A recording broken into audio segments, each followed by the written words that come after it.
loves that. I'd be ignoring it. I already track him with an app. Yeah, exactly. Of course. Thanks, guys. Take it away. Thank you both. Now at 5, a popular Fulton Market restaurant is preparing to close its doors for good. We take you inside before it shuts down. Police issuing a warning tonight about a sexual assault in Humboldt Park. What they say you could do to keep yourself safe. The Chicago man is in custody for the murder of a couple in Ohio. Tonight, police are sharing new details on how they caught him. Thank you for joining us at 5. I'm Dawn Hasbrook. I'm Scott Schneider. First, while the snow and the wind has settled down a bit here in the city, much different story tonight in Northwest Indiana. We have a crew in Gary where there are many ice spots on the road. Yeah, it's where we find Brett Bagansky live in downtown Gary. We can just see the wind. Awfully blustery out there, Brett. There's a few things that have been consistent and inconsistent. So the one thing that has been consistent all day here in Gary has been the wind. You could feel it. It's just the wind is blowing. We had felt the lake effect snow for a few different hours, but this is where things change. So 30 minutes ago, we were on the air when it was snowing. It was just really coming down like it was around 1 o'clock. But the other thing that's changed is we're starting to see the sun set behind the camera. We haven't seen the sun pretty much all day, but we're starting to see it now. But the other thing that has been consistent here is the icy conditions. So that has been under the snow here, and it's made driving a bit challenging here. So let's go to the video around 1 o'clock when it was very windy. It was still snowing around that time. And the wind was also at that point where as you get out of your car, it was difficult to get out because the wind was just pushing you back inside. Then it was around 2 o'clock. We started to see some crews start to clear the streets because when we arrived around 1 o'clock, it looked like a lot of the roads hadn't been touched at the time, which really can make things challenging around here, like around 4th Avenue, which is right near the bus station here in downtown Gary. But I spoke with Gary Police Officer Dennis Winnington and Darius Harad, who drives for Gary Public Transportation Corp., and they noticed just how dangerous it can be if you're not careful in these conditions. Well, I got kind of caught off guard. I woke up this morning and my alarm on my cell phone went off, emergency, weather. And it was about 7:45. And then the sirens where I live at in Winfield, Indiana, they started going off. The ice on the bottom plus the snow on the top, there's no plows out here, so it's rough on the roads. Just take it slow, drive slow, use defensive driving, and wear your seatbelt. Things have improved on the roads here in Gary, Indiana, or if you're in the Loop in Chicago. But we heard a few people talk about Bears weather. Maybe this is the preview of what we could expect Sunday, Bears and Rams. But some of the people I spoke to earlier said if the weather ends up being like this for Sunday, I think it's advantage Chicago Bears. But for now, we're live in Gary, Indiana tonight. Brett Bagansky, Fox Chicago. Well, we heard that one gentleman say he was caught off guard. I can speak, I think, for a lot of us in the far western suburbs. We were caught off guard by the snow we got this morning. Dawn, I know you were as well. A lot of it this morning to drive through. Yes, you know, I was even texting meteorologist Mike Kaplan this morning, and I sent him the emoji where your eyes are kind of like popping out of your head. Because, yes, this is one of those events whenever you have snow squalls developing. Oftentimes, it's not something that you can forecast well out ahead of time. It's something that you really don't know is happening until it's already begun to develop. And as that cold front begin to drop southward through the area, we had a little extra oomph to work with in the atmosphere. So yes, we had a really, really impressive area of snow moving through. Many of us picked up around 1 to 2 inches in a very short period of time. And unfortunately, it came at a really inconvenient time during that morning commute as well. Right now, all focus on Northwest Indiana. Right now, we're starting to see a little bit more in the way of lake effect developing. That's going to be the trend this evening. So in Porter County, we have a winter weather advisory in effect until 9 a.m. tomorrow for 2 to 6 inches of snow. And then over in LaPorte County, there's a winter storm warning for as much as 5 to 12 inches of snow being possible. Most of this is going to be falling this evening, tonight, into early morning tomorrow. After that, we're going to see this tapering off. Your temperatures are cold, and it's going to stay that way. I'll have your extended forecast coming up. Thank you, Emily. The Illinois doctor accused of killing his ex-wife and her husband is still waiting to be brought to Ohio to face murder charges. An extradition hearing is now set for January 23rd. 39-year-old vascular surgeon Michael McKee is being held in a Winnebago County jail. He waived extradition. He's charged with killing Monique and her husband Spencer Teepee at their home in Columbus, Ohio. Investigators revealed new details today about why they believe they have the right suspect in custody for what they call a targeted attack. We can say that we have the suspect's vehicle on neighborhood video surveillance arriving just before the murders and leaving shortly after.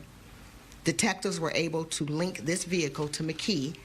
The vehicle was located in Rockford, Illinois, and evidence was found that showed McKee in possession of the vehicle before and after the homicides. We can also say that multiple weapons were taken from the property of McKee, and there is a preliminary link from our NIBIN to one of the weapons that ties it to the homicides. No word yet on an official motive. McKee was working at OSF St. Anthony Medical Center in Rockford. We reached out. The hospital says it is cooperating with authorities and says all questions should be directed to police. And a follow-up tonight on a man who has been in prison for 30 years for a crime he denies. A judge saying no to release today, but scheduled another hearing. Terrence Lee is here with what happened in court. Donna's got this case centers on how he was convicted originally. His name is Elias Gomez. He was convicted of murder in 1995. He's been in prison ever since. But Gomez says he is innocent. Here's what the attorney is saying happened. A detective pressured a witness to identify Gomez. And then that detective lied about it in reports and court. He was part of a corrupt group linked to torture later on. And this group forced confessions and planted fake evidence in other cases. The city, in fact, has paid millions in settlements because of this guy's action. So now Gomez's lawyer is asking for a new trial. He says the evidence might not be trustworthy. The judge said no to the release today, but explained the process, saying first they need to decide about a new trial before they even talk about release. After the hearing, Gomez's family spoke up about what's been going on. Elias, for being there for 30 years, has been in really good spirits because he knows, and we know what God is doing. You know, there are many that have been waiting 2, 3, 4, even decades to get into court to see a judge. But you know what? We rely on the higher power. The next hearing is March 30th. At that hearing, the judge has 3 options. He could order a new trial, he could deny the request, or he could schedule more arguments. If the judge grants a new trial, Gomez could be released, and he would be out while the case continues. Whatever happens, we'll be there in that courtroom, and we'll bring you that decision. Dawn. All right, Terrence, thank you. The Trump administration still pushing to send the National Guard to Chicago. A report from the Tribune says the Department of Justice is open to reaching a settlement with the state that would allow them in the city. This comes after the Supreme Court's ruling against deploying the National Guard in Chicago last month. And President Trump is threatening to cut off funding to sanctuary cities. He posted early this morning on Truth Social saying no more payments will be made by the federal government to the cities beginning February 1st. He's tried to do this twice before, but both attempts were shut down by courts. Today, Mayor Johnson said he is not going to entertain the threat as something the president can even do. This president has threatened our city and other cities across America on multiple fronts. I just want to name the fact how unnatural this person's behavior is. You know, as far as the impact, look, he's already, tried to withhold dollars to our transportation system, to our public schools. I mean, this has been an ongoing threat. We have put forth litigation to beat back against this president's, unhealthy behavior. I'm confident that, as the courts have done before, ruled in our favor, that he's working outside of the Constitution. Governor Pritzker says American taxpayers shouldn't be used as pawns and promised to fight back if Trump follows through. The Chicago-based law firm that helped win a record settlement in the George Floyd murder now representing the family of Renee Good, the Minneapolis woman shot and killed by ICE. Antonio Romanucci and members of his firm, Romanucci and Blandon, reportedly left for Minneapolis just this morning and have launched a civil investigation into Good's killing. Good fatally killed 1 week ago today during an interaction with an ICE officer. It happened just minutes after dropping her 6-year-old off at school. Tensions are high across Minneapolis again tonight. Federal agents continue to make arrests, crowds gathering each and every day at a facility being used as a detention center, calling for justice. The mayor says the Trump administration jumped to conclusions when it argued the ICE officer acted in self-defense. Do not support abolishing ICE. However, I absolutely oppose the way that this administration is conducting themselves with us. As calls grow for an independent investigation, the Deputy Attorney General says the DOJ is not considering Good's death a civil rights case. Several federal prosecutors in Minnesota have resigned, citing concerns over the direction of the investigation. Following the deadly shooting in Minneapolis, more than 70 House Democrats are backing an effort to impeach Homeland Security Secretary Kristi Noem. The 3 articles of impeachment were drafted by Illinois Congresswoman Robin Kelly. Secretary Noem, you have violated your oath of office, and there will be consequences. I am watching you. Members of Congress are watching you. The American people, most importantly, are watching you. And most of all, we are not liking what we're seeing. Our officer DHS has responded to the articles of impeachment by calling it, quote, silly during a serious time, claiming Kelly is more focused on, quote, showmanship and fundraising clicks than actually cleaning up her crime-ridden Chicago district. Kelly is running to fill the seat being vacated by Senator Dick Durbin. And the U.S. Department is pausing all visa processing, Homeland Security, for 75 countries. Included in that list is Somalia, Russia, Iran, Brazil, and Thailand. This new memo instructs officers around the globe to more aggressively enforce the, quote, public charge provision of U.S. immigration law that permits denial of visas to applicants that are deemed to rely on public benefits. Officers will weigh factors like health, age, English proficiency, and finances. The pause goes into effect on the 21st of this month. We're sharing some sad news tonight. Harold's Chicken CEO Kristen Pierce Sherrod has died. She was the daughter of the chain's founder, Harold Pierce. She also founded the Chicago Children Equestrian Center along with her husband, Vincent Sherrod. She was 55 years old. A challenge from an Illinois Republican over the state's mail-in ballot laws revived by the U.S. Supreme Court. And did your cell service randomly go away today? Verizon dealing with a massive outage. If you've been in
The U.S. Supreme Court has revived a lawsuit over Illinois' mail-in voting law. Political reporter Paris Schutz is here to break it down. Yeah, Dawn and Scott, the High Court ruled that candidates do have legal standing to sue over how ballots are counted. Now, in 2022, downstate Republican Congressman Mike Bost challenged Illinois law, arguing that mail-in balloting allows counting up to 2 weeks after the election day, as long as those mail is postmarked by Election Day and not after. Now, he says the rule cost his campaign financially, and supporters of Bost say he should be allowed to challenge the state's election rules. Ballots can continue to arrive 14 days after Election Day and be included in the count. And the problem with that is now there's so many ballots arriving after Election Day that is really starting to undermine the confidence in the election, because I mean, you go to bed at night, there's 150,000 votes, and you wake up in the morning and suddenly there's 250,000 votes. And then 3 days later, it's 350,000 votes. And so it's really corrosive to the democratic process to keep adding to the denominator of votes out there. Now, currently, there are over a dozen states that accept mail-in ballots received after Election Day, as long as they're postmarked on or before that date. The Supreme Court will further consider if states can continue to count late-arriving mail ballots in the spring. So again, to clarify, Scott, this is just about whether or not Bost has the standing to go forward challenging the mail-in, but it does not invalidate the Illinois mail-in ballot law just yet. Well, let's keep it with SCOTUS, Paris. They did not, the justices, rule on tariffs today. The High Court also did not say when they would take up the case or announce the next date for issuing rulings. This comes months after President Trump imposed sweeping tariffs on U.S. trading partners, sparking global trade tensions. The case involves a number of businesses impacted by the tariffs, including a toy company right here in Illinois. There are new threats from the Iranian government against protesters, but President Trump is saying the U.S. may be willing to offer critical support soon. Trump encouraging protesters to keep up the pressure on the government there. He was in Detroit yesterday to focus on the economy, but he talked about Iran. Just hours earlier, administration officials debated strategy at the White House. He took to Truth Social, saying that he's canceled all of his meetings with Iranian officials. By the way, to all Iranian patriots, keep protesting. I say save their names because they'll pay a very big price. For now, it isn't clear if the help will come from the Pentagon or in other kinds of support. And the U.S. says it is moving into the next phase of the Gaza ceasefire plan. This involves disarming Hamas, rebuilding, and daily governance. Trump envoy Steve Witkoff says Hamas must also return the final deceased hostage immediately, as required by the agreement with Israel. The ceasefire is struggling to reach its next phase, as both sides have accused each other of breaching the peace agreement. Well, 2 months after the ceasefire between Israel and Hamas, Chicago area Palestinians, along with members of the Jewish community, gathering today to condemn what they describe as Israeli settler violence and segregation in the West Bank. Chicago's Office of the Council on Islamic American Relations hosting today's event, detailing some of the fallout from the alleged demolitions taking place in what's been described as an organized effort by the Israeli military to move Palestinians out and ultimately annex the West Bank. My grandpa's livelihood was now destroyed because the Israeli government cut down 1,600 of his olive trees, which was his main source of income. My grandpa took pictures of Israeli settlers stealing his olives, but the government, they did nothing to stop them. Now, CARE is asking for a true and immediate ceasefire in Gaza and for humanitarian aid to be allowed into the West Bank as soon as possible. Well, here's a question. Will Greenland become part of the United States? That was the topic at a high-stakes White House meeting today with foreign leaders, Vice President J.D. Vance and Secretary Marco Rubio. Rebecca Castor has details from Washington. The president has made his view clear, and we have a different position.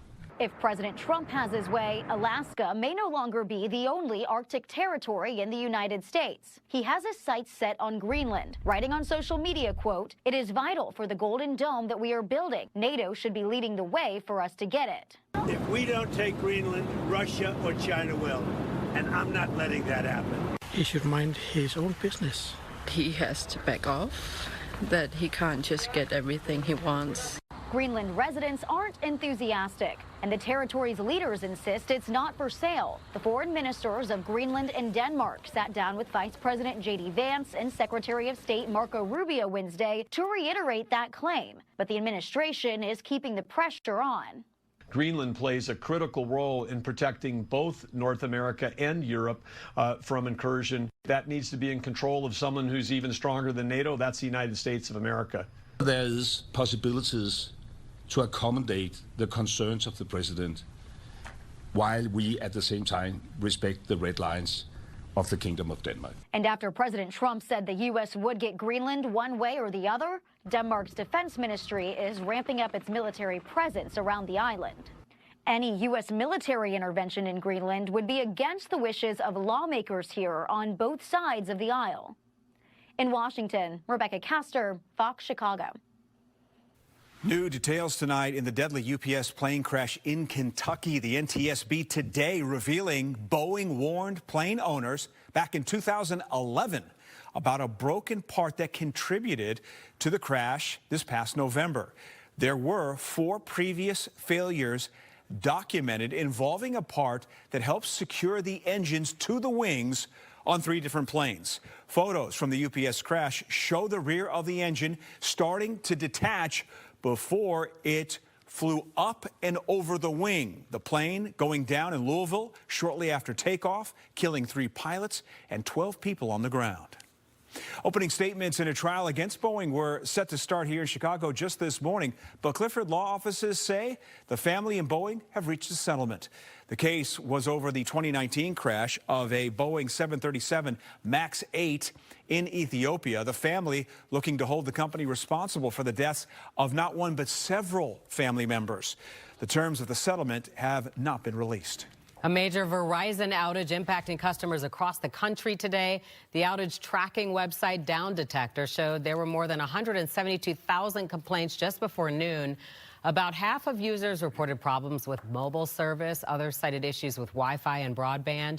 Verizon confirmed the outage on social media, saying engineers are working to fix the issue, but tonight, no word on the cause. The State Street Bridge has been shut down for repairs for more than 8 months, but the Chicago Department of Transportation says it's almost over. The bridge has been shut down since April of last year for emergency repairs to keep the bridge safe. Everything should be finished by the end of next month, they tell us. Bridge trials will begin happening at the beginning of March. After that, it will fully reopen.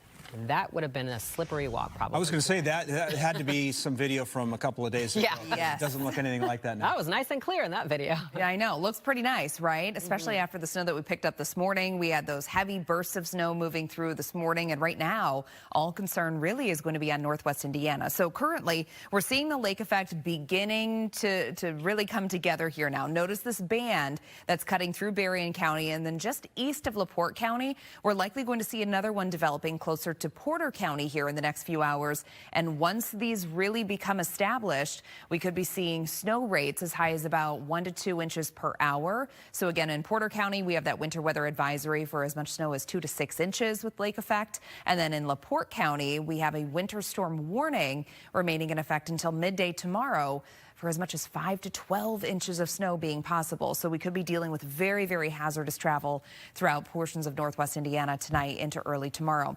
Your temperatures right now sitting in the upper teens to low 20s. We have wind chill temperatures for a lot of us that are very close to 0. Here's that lake effect remaining very persistent throughout the evening and the overnight. That's going to continue into tomorrow morning. And then we have another round of snow possible Thursday evening. Those details coming up.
2 officers in Florida injured after police say they were shot in an ambush-style attack. This happened in Gainesville this morning. Officers were on their way to the scene for reports of shots fired. When they got there, police say the suspect, who was allegedly trying to run away, attacked. Both officers were shot. The suspect killed. Police say a person was found dead inside of a nearby building and is believed to be a victim of the shooter as well.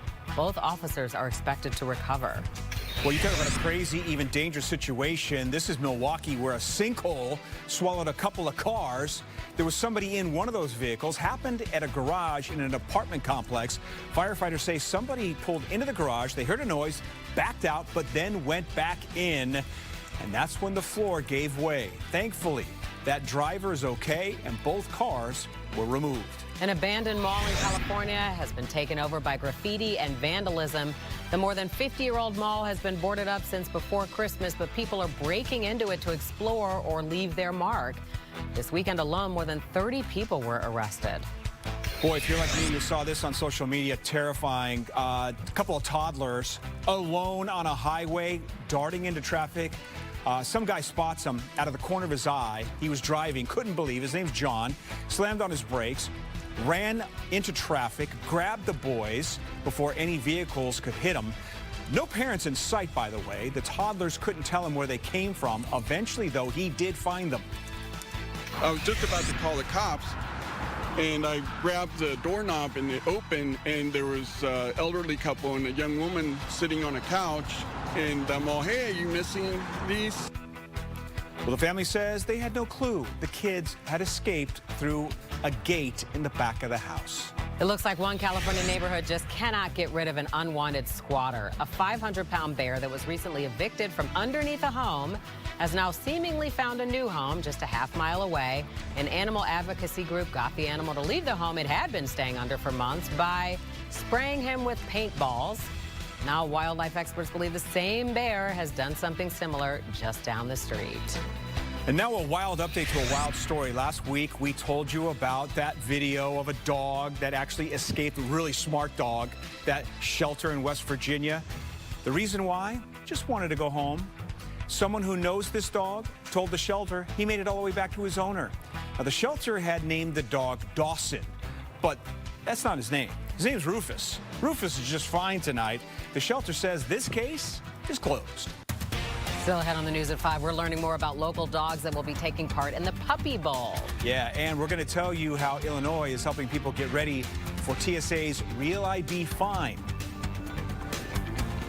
Plus, its closure will impact dozens of employees in Fulton Market and options on where to eat in the West Loop. We have the latest on timeouts Fulton Market closing coming up. I'm Cassie Carlson. Sunday's divisional game will be a premier quarterback matchup of young versus old. Later in sports, find out what Caleb Williams has learned from watching Matthew Stafford. It's Ashley's.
Now at the bottom of the hour, time is up for Time Out Market Chicago. It's closing for good in the Fulton Market District.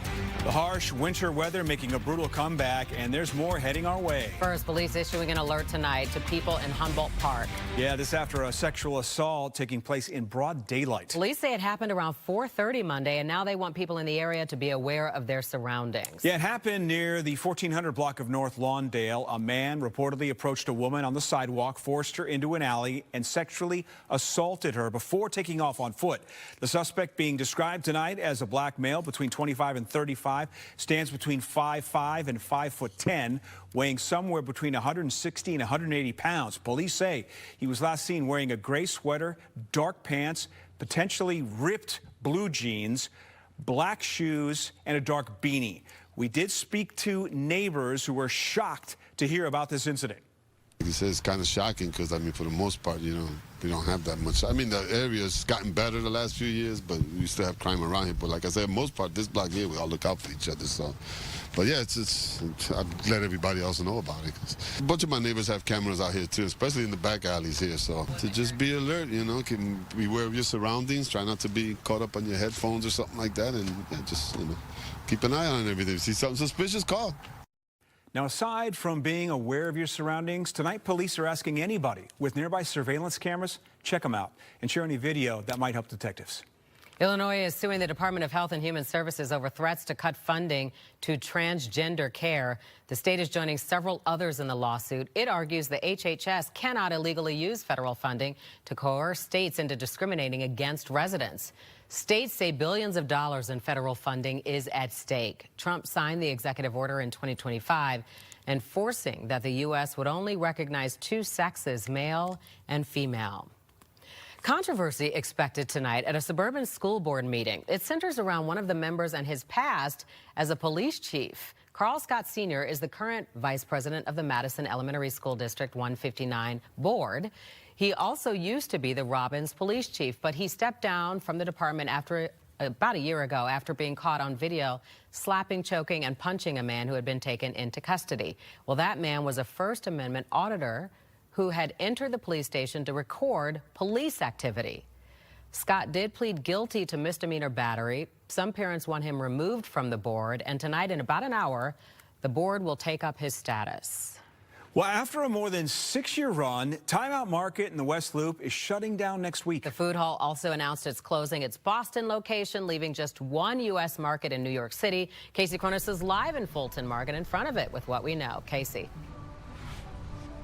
Hi, Dawn and Scott. When the market shuts down next Friday, there will be 50,000 square feet of empty space here. Some employees will be able to transfer to other restaurant locations. Others may not be so lucky. Time Out Market CEO Michael Marley says inconsistent foot traffic and higher operating costs led to what he calls a difficult decision to shutter the business. The food hall houses more than a dozen businesses, including Chef Art Smith's Sporty Bird, Molly's Cupcakes, and Taco Tlan. I feel bad for all my friends that are also there and the staff. Jessica Purgis, co-owner of Taco Tlan, which operates its main restaurant in Hermosa, opened a second location in the market less than 3 months ago. She says she's surprised the market is calling it quits, but recognizes that customer activity isn't what she expected. If I'm going to be frank, it's not the volume that I'm used to here. And so I was thinking that it was going to be way different than what it was. I know that they had told me a couple times that I was one of the top vendors, day to day, month after month. And for them to tell me that and for me not to be excited about the numbers didn't really say much. A couple of customers we caught up with tell us they work in the area but don't frequent the hall often. I was kind of sad about it. I just learned about what all was in there and I'm like, well, now I want to go back and try this. So kind of missed opportunity for sure. There's so many other options in the area. We just heard of the news, so we came by and said our farewells. Sam Toya, president and CEO of the Illinois Restaurant Association, explains that since the pandemic, there's been a 38% increase in product costs, a 35% increase in labor costs, and a 19% increase in fixed costs, hikes that are ultimately passed on to the customer. Customers can only afford so much price increases before they stop going back. He adds that restaurants are still feeling the effects of hybrid and work-from-home schedules. When they opened these food halls, we had over 600,000 people coming down to the Central Business District. A lot of them were going out to lunch. Inflation wasn't as high. That was their model. Then inflation went up so big, and we only have 60% of the people working downtown because of these hybrid work schedules, and I think that's the problem.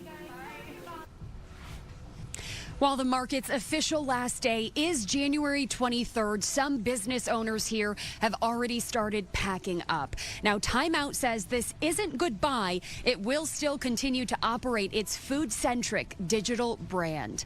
Reporting live in Fulton Market, Casey Cronus, Fox Chicago. Now to a cheese recall that's been upgraded to the highest danger level by the FDA. The Pecorino Romano cheese recall centers around potential listeria contamination.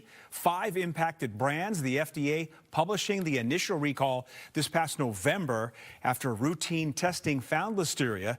The cheeses sold across 20 states, and that includes both Illinois and Indiana. The good news, no illnesses have been reported.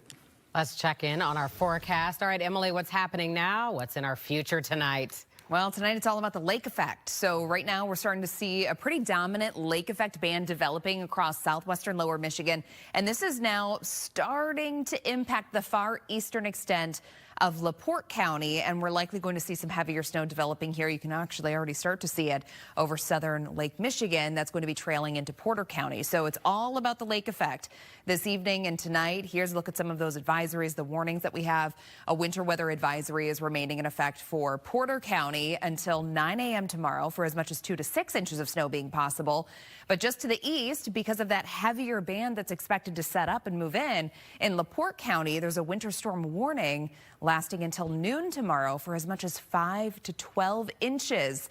And again, this is lake effect, so it's very localized. The entire county isn't going to be in that range, but in some locations where those heaviest, most persistent bands set up, I think that's where we're going to see those higher totals. Your 3-day forecast, 26 degrees, partly cloudy on Thursday. Friday and Saturday, we still have scattered snow, and accumulating snow is possible Thursday night. Back to you. Thanks, Emily. We're learning more about 2 Chicago dogs gearing up to compete in this year's Puppy Bowl. Susie and Vernon from One Tail at a Time will be representing the Windy City in the competition.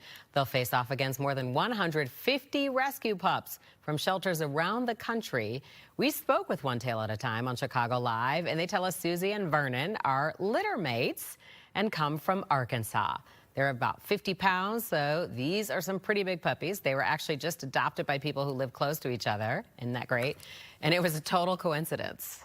The adopters didn't know one another beforehand, but they are just 3 blocks from each other. So they attended the same puppy training class, and they get to see each other for play dates, and the adopters have become good friends. So it's really sweet. That is. The competition will air February 8th on the Discovery Channel. And you can cheer on Susie and Vernon with One Tail at a Time at Babe's Sports Bar. Keep the name Vernon, please. I love it. Fantastic. All right, you're probably tired of hearing us talk about the Real ID. Sorry, but if you don't have it, the TSA is going to charge you soon. That is why the Secretary of State's office is expanding hours at the Supercenter downtown.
So less than half of all the people in Illinois have a real ID. If you are one of those people, you may want to consider getting yours before your next flight. Sharon says back people are going to start getting fined. Yeah, and the amount you'll have to pay could cover snacks, water, and that charger that you swear you packed. Up until now, not having one at the airport wasn't a huge problem. Maybe it just made security take a bit longer, but starting the first of the month, if you don't have one, you're looking at a $45 fee. If you got something like a passport, you're good to go without the fee. The fee covers you for 10 days, so it's not a long-term fix. To help out, the Secretary of State is opening the downtown Supercenter for the next 3 Saturdays so you can get what you need. For many residents, getting a real ID isn't about willingness or need. It's about having the time to get one. So if you work weekdays, if you care for kids, or can't take time off, the process can feel stressful and out of reach. That's the time tax, and it's one of the biggest barriers to real ID compliance. The county clerk is also extending hours at the Vital Records office if you need extra documents for the real ID. Also, you can pay the TSA fee online before you even get to the airport, but it will take about 30 minutes to get through the process, and you could miss your flight in that time too. Dawn. Yeah. Well, the snow is finally done falling in some areas, but we could see another round this weekend. That said, it's going to be brutally cold out there. Emily has her full forecast after the break. I'm Luke Ellis. Caleb Williams is 13 years younger than Matthew Stafford and hoping to grow into the same type of future Hall of Fame quarterback. We'll tell you how Caleb has learned from Stafford. And it's official. Alex Bregman is now a Chicago Cub. Details on his new deal and when we can expect to hear from him comes your way next in sports.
Hi, Emily. Hello. So a lot of people were shocked about the snow this morning. Yeah, you know, this morning was really interesting because what we were dealing with was snow squalls. Explain that, yes. So first and foremost, a snow squall, that's essentially a really sudden, intense burst of snow, and that's exactly what we had. Yep. Typically, they last for about 30 to 60 minutes, and snow rates can be as impressive as several inches per hour. That's what we had. We had some locations during the commute. During the morning commute, picking up more than 2 inches of snow in a matter of about an hour for some of us. Yes, so it was a mess during the morning commute. Fortunately, it was very short-lived, but that combined with the winds, that alone, even after the snow came to an end, was leading to blowing snow and reduced visibility. So here's a look at the 24-hour snowfall totals that we've had so far. Many of us picked up around an inch or two with this morning's snowfall, but we're starting to see a little bit more developing across northwest Indiana, and there's going to be a lot more where that comes from going through tonight and into early tomorrow morning. So what I want to point out here on the radar is, do you see this really dominant lake effect band that's developed across Berrien County, and now it's traveling just east of LaPorte County? Well, this band could become our problem here very soon. So over the next couple of hours, I think we're going to start to see that swinging to the west a little bit. And we do have that winter weather advisory for Porter County remaining in effect until 9 a.m. tomorrow. That's for as much as 2 to 6 inches of snow being possible. But over in LaPorte County, the totals could be as high as 5 to 12 inches by midday tomorrow when the lake effect finally comes to an end. Now, with lake effect events, this is not going to be a widespread blanketing thing all across LaPorte County. It's going to be very localized where that heaviest band sets up and remains persistent. So not everyone is going to be seeing those really impressive totals, but you know the deal. Lake effect, it's highly localized, and it's only a couple miles wide. So somewhere in LaPorte County, we're very easily going to be in that 5 to 12 inch range. Your temperatures right now sitting in the upper teens to low 20s. Wind chill temperatures are down into the single digits for most of us, and a lot of us tonight are looking at wind chills right around 0, if not beginning to drop below 0. Futurecast, there's the lake effect band that I was just mentioning to you, continuing tonight. And then tomorrow morning, we're still going to have some snow showers around, but they begin to taper off. And then during the daytime hours, we're actually going to see a little bit of sunshine. It still remains cold. We're going to be in the mid-20s, partly cloudy skies tomorrow. And then tomorrow evening, after the sun goes down, I have the clock stepped here just shortly after 6 p.m. We have our next wave of widespread snow that's expected to move through. So an additional 1 to 2 inches going to be possible Thursday evening into Thursday night. And then going into Friday, we have another cold front moving through. So that's going to give us a reinforcing shot of colder air for the weekend. And it's also going to be touching off some scattered snow showers on Friday and again on Saturday. For tonight, we're dropping down to about 12 degrees. We'll have northwesterly winds, 15 to 25 miles per hour. So again, wind chill temps, I think very easily dropping just a couple of degrees below 0 for a lot of us. 7-day forecast tomorrow, 26, partly cloudy during the day, 1 to 2 inches of snow possible Thursday evening, Thursday night. Scattered snow Friday and Saturday. By Sunday for the Bears game, I think we could have a couple flurries, but nothing more than that. It's going to be very cold, though. We're looking at temperatures at kickoff that are going to be in the mid-teens. Lou. Bears back at Hallis Hall prepping for the Rams. Caleb Williams will go head-to-head with Matthew Stafford for the second time in his career. Both quarterbacks share the Hollywood spotlight for a couple of seasons, couple of years. Yeah, Stafford with the Rams, Caleb when he was at USC. And as Cassie Carlson reports, the Bears want the two of them to have a lot more in common. Respect for quarterback play is mutual between both the Bears and Rams. Rams head coach Sean McVay called Caleb Williams a nightmare to defend, while the Bears see 38-year-old Matthew Stafford as an MVP and someone Ben Johnson used as an example to his own quarterback.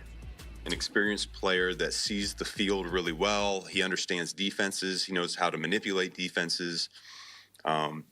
He's got a great feel for the game. We're at the top of the game right now, and at his age and things like that. And so that's something you can learn from. I mean, how he plays the game.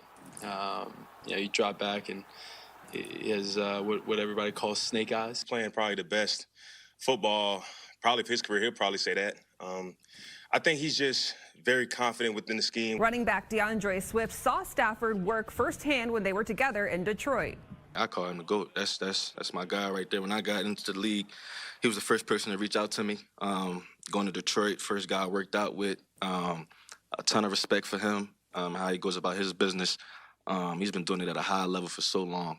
Can't say enough great things about him. He's a true warrior. Williams has proven to be a fourth-quarter warrior after leading the Bears to their 7th fourth-quarter comeback win against Green Bay, something his teammates believe comes down to his preparation. I'm not in the meetings with him day in and day out, but I do know, like I always say, his car is here longer, his car is here earlier. And he's always has a notebook in his hand, always going over something. Like, he's taking his process very, very serious.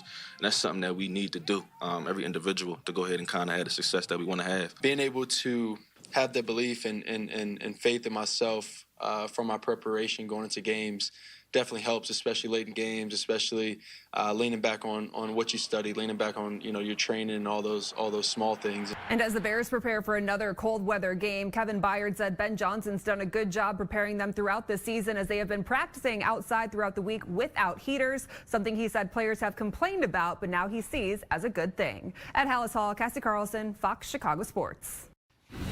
Thanks, Cassie. Bears conversation continues on Chicago Sports tonight. Cassie and the Athletics' Dan Weeder will join me with more from Hallis Hall. The radio voice of the Bears, Jeff Joniak, tells us how the Bears can avoid an emotional letdown after last weekend. And Shea Cornette, formerly my teammate here at Fox Chicago, now host of ESPN's First Take, gives us the national vibe about the Bears. It all comes your way at 9:30 here on Fox Chicago. By the way, Fox Chicago, your destination for coverage of the Rams and Bears game on Sunday. Bears Game Day Live starts at special time, 12:30. And once the game ends, we'll have post-game reaction with Ben Johnson, Caleb Williams, and we'll also go inside the Bears locker room. Hey, Cubs made it official. They have signed three-time All-Star Alex Bregman, 5-year, $175 million contract. He'll meet with the media tomorrow morning at Wrigley Field. He's also expected to attend the Cubs convention this weekend. Cubs failed to land Bregman in free agency last year. Now they have made it official. Bregman's contract, by the way, third largest in Cubs history, biggest in average salary. MajorLeagueBaseball.com reports Cubs are now deferring $70 million, which will help the team keep itself under the 2026 luxury tax, which is important. Bregman got his first unofficial welcome from the Chicago fans Monday. Yeah, he and his wife went to the Blackhawks game at the United Center. He's wearing his number 3 Blackhawks jersey, and yes, the same number he will wear as a Cub. College basketball tonight. Illinois has won 5 in a row. They're at Northwestern. Bulls host the Jazz. Kobe White expected back. Former Bull Lauri Markkanen is out due to an illness. We'll be right back.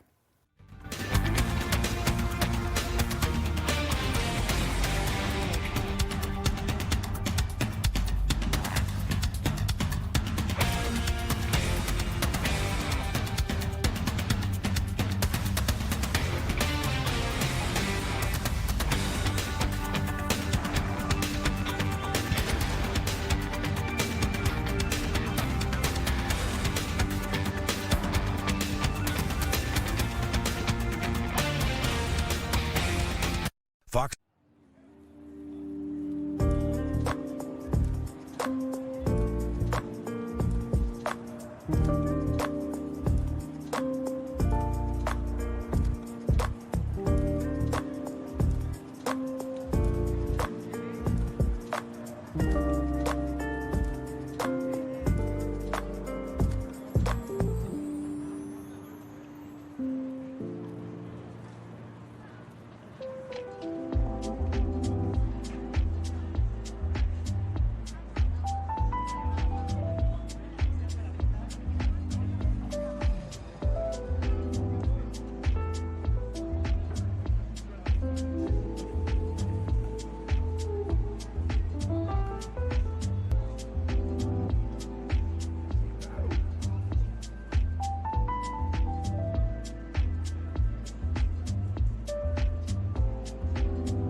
All right, Emily, give us the lowdown on the snowdown. The lowdown on the snowdown. That's right. So out there tonight, we do have heavy lake effect snow that's going to be setting up across portions of northwest Indiana, especially in Porter and LaPorte County. So hazardous and even treacherous at times travel going to be possible out there this evening and tonight. And then that's going to taper off tomorrow morning. Most of the day tomorrow we're dry, but then an additional 1 to 2 inches is going to be possible Thursday evening into Thursday night, followed by scattered snow showers Friday and Saturday. So a very winter-like pattern.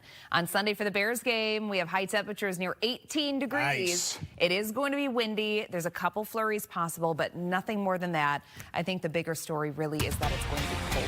Yeah. Well, thanks for joining us at 5. Now you can stream us on your smart TV with Fox Local. We are on all the streaming platforms. Family Feud is next. We'll see you back here at 9.